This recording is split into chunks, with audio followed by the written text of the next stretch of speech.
On the Wellness Persuasion podcast, we look at Philippians chapter 4, verses 5 and 6 to see how we can use that passage as a way to restart our days or reset it. Things just don't turn out the way we plan, so we just need a little time to reset things to move forward. Hello, and welcome to the Wellness Persuasion podcast. I'm the host, John Warman. I would like to try to make this podcast within 5 minutes, and I know you guys have time to not spare. And thank you for click and play wherever you click at. With this episode, I want to talk about resetting. We're very familiar with the Nintendo system, the old 1980s Nintendo system. And on the main console, there was two buttons. There was power and there was reset. Well, whenever we didn't like how the game was going, if we were playing against someone or losing someone, let's say in Techno Bowl, and the only way to not let that happen is by pushing that reset button. That erases the game and allows us to start again.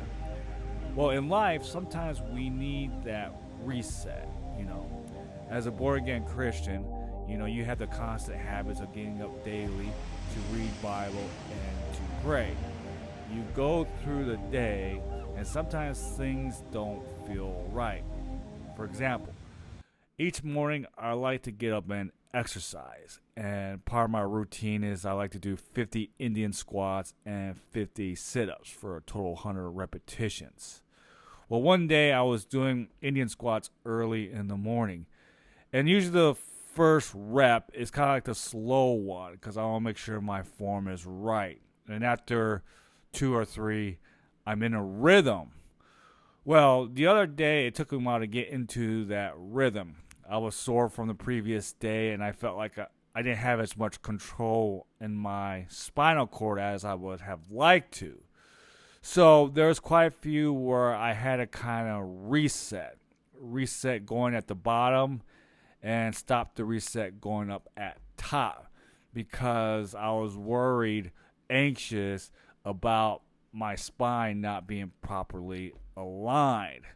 Well, throughout the day, you have a constant habit and you have a plan. Sometimes that plan just doesn't feel right. There's not something right. You feel anxious. So sometimes throughout the day, we just need that great reset. We may just need to stop what we're doing and just get away and get along with God again. Thank God that He's not restricted to a certain time or place, and that through Jesus we could go to the Father whenever. And that may just take some time just to reevaluate and think some things. And instead of just thinking about the negativity or being anxious, just start thinking about what am I thankful for? Just start thanking God.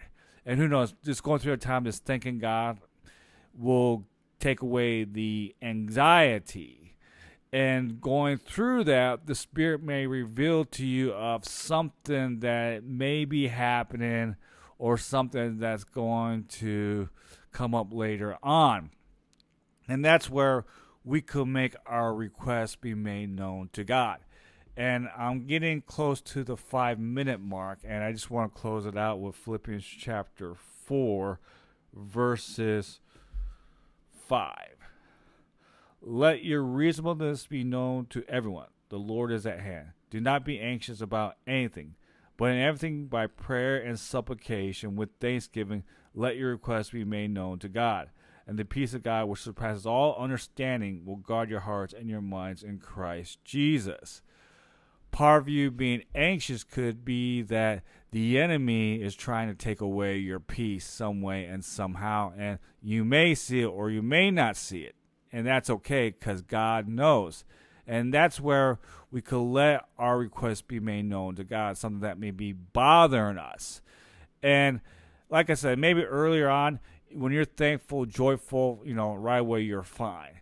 And other times it may take a little while, a little more insight, spiritual insight, and then you can let God know what's bothering you. And, God's got you. That's a great thing. He's got you. He's in control of all things. And that's why we could have peace and get our peace back.